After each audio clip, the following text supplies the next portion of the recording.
Hi, I'm Bonnie Kimke. Welcome to my studio and welcome to Quilting on a Thread.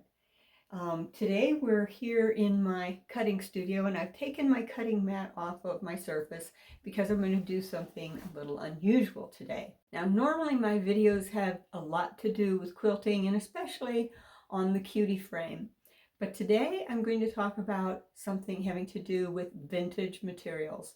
I recently purchased a vintage featherweight sewing machine, and with the sewing machine I also received the vintage carry case.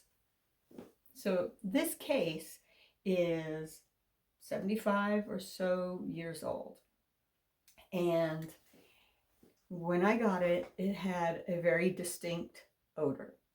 So the first thing I did with that case was wipe it down with vinegar and water, both inside and out, so that I could clean it because the smell was heavy. So the vinegar and water solution did a good temporary fix, but let me explain to you why these cases can tend to smell so bad. These cases are made of wood, an organic material, of course, and organic materials, as they dry out, encourage bacteria to grow. Bacteria emits a gas, and that gas can be rather annoying. Now, on top of the organic material of the wood, the glue, which dries much faster and attracts bacteria much faster, is an organic compound. It's a hide glue, so it's made of the hide of animals. And as that dries, it is a magnet for every kind of possible bacterium that you can think of. I mean, they get in there and they have a feast. And that glue is used to affix this leather veneer on the outside and a cloth veneer or a velveteen veneer on the inside. Whatever is on the inside, that also is adhered with the same glue. So we have a stink bomb waiting to happen, and that is certainly what happened. So most of the vintage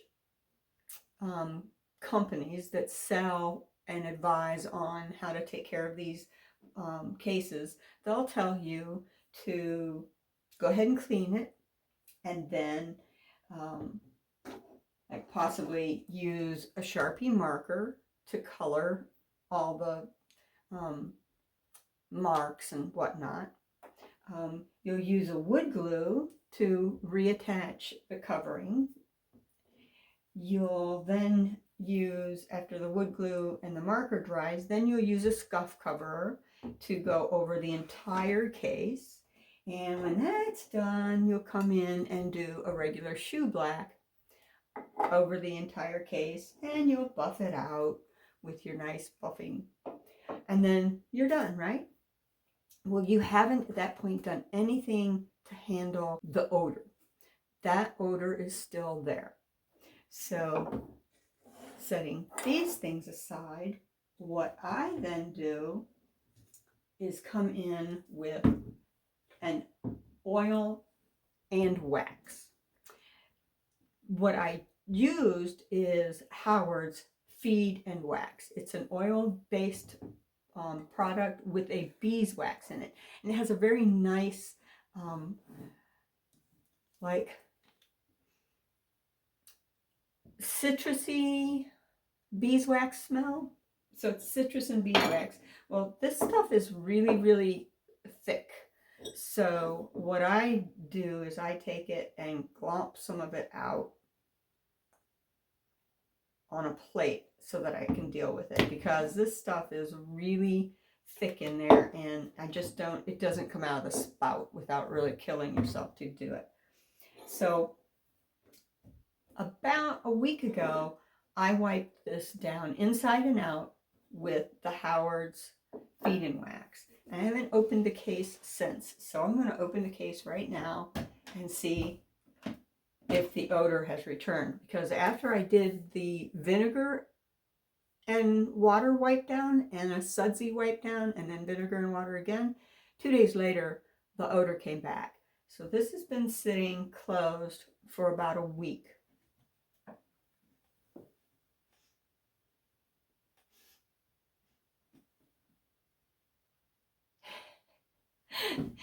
It doesn't have the citrus smell anymore, but it has the beeswax smell. And that's actually okay. That's a nice fresh smell. So that's inside after I cleaned it. Oh, it was a mess. Half the material was pulled away. So now it's smelling very, very nice. And I have indeed done the shoe black and the scuff, and I've sealed up some spaces. Like this was all scuffed up and pulled away pretty much on both of these corners, this front corner and the back corner. There was some of it pulling away on the bottom. And up here on the top, let me bring this up closer to you. There was a hole in there. I patched the hole and I covered it with some black cloth before I went in and did all of the shoe blacking and whatnot. So now I'm going to reapply the beeswax. So now I have some of the Howard's Feed and Wax here. So I'm just going to get some on my application pad, and I'm just going to rub that around in a circle.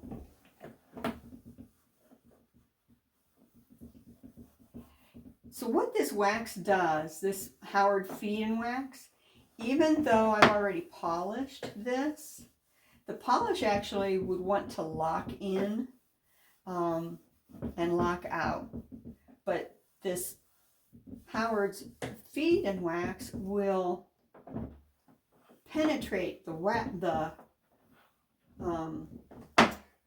shoe wax, shoe polish, and it'll go ahead and get into the wood again. So this will be 2 good coats of Feed and Wax that should help to re-moisturize the wood, soak right back into the wood. And let me see if I can bring this close to you so that you can see the shine that this also puts on it. Because see, the shine here is superficial from the polish, but the wax is going to give it a much glossier shine. So I have this portion sped up so that we can get through this a little faster. And basically what I'm doing here is putting on that coat of the Feed and Wax, and I just showed you the buffers picking up some of the polish. And that's not a bad thing. That's just indicating that it's actually penetrating the polish and getting into the wood, which is what we want to happen. So I will let this sit overnight, and then I will buff it out with this blue. So we'll be back later when I buff this out.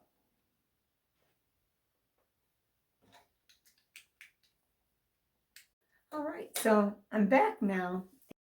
So what I'll do is show you how shiny that is. It's still damp with the wax, and it's been several hours, but now I'm going to go ahead and buff this out. So I'll take this blue buffer and I'll just buff this around, getting all of the moisture remaining on the wax.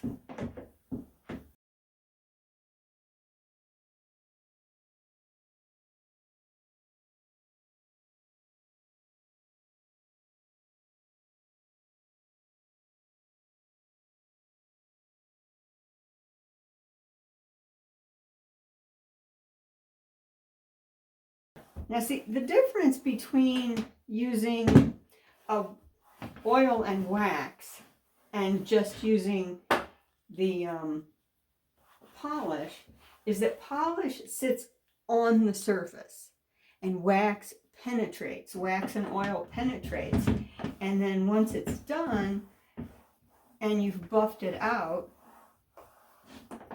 you don't have that wax coming off. But this is what I've gotten from the oil, because this is a cleaner feeder waxer product. And so it takes the surface debris from the polish. So the polish is going to rub off of your case over time. Whereas the feed-in wax is going to penetrate the wood, including the material that's been glued to it. And look at the shine on that case. But that shine is a shine that's going to stay put. So that case now is done, and it's ready to be put into use anytime I need to carry my featherweight off to a sewing event. I want to say I hope that this has added to your sewing experience and journey, and hope to see you again here on Quilting on a Thread.